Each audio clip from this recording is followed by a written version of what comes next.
Annabi ne mai girma, annabi ne. Annabi ne mai girma, annabi ne.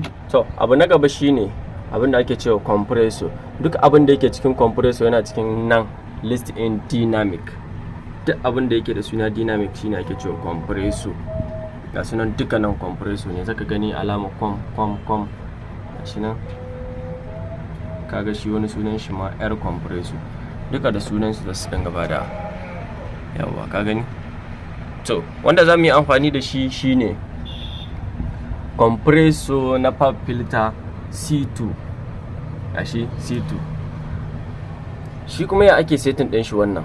Ba tare da ka kunna murya ba ko kai wani abu, kawai nan zaka zo.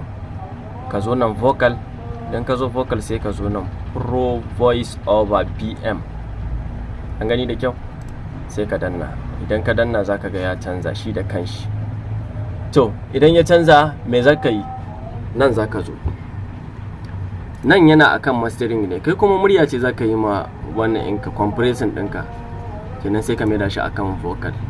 Idan ka maida shi akan vocal, setting ɗinka inda zaka iya taɓa kawai yanzu a cikin su da nan ne. Su mami saboda volume in na muryarka ne.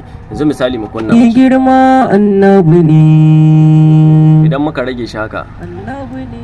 aji murya ta ragu. Annabi ne. Mun ƙara ɗaya gashi. Annabi ne mai girma, annabi ne. Kenan volume in muryarka ba ka ƙara taɓa shi daga nan ba, sai dai ka taɓa shi daga nan. Shi kenan. Amfanin compressor shine shi kuma ya daidaita maka duk inda ya yawa da inda ya kaɗan. Misali nan gashi, aikin shi kenan shi.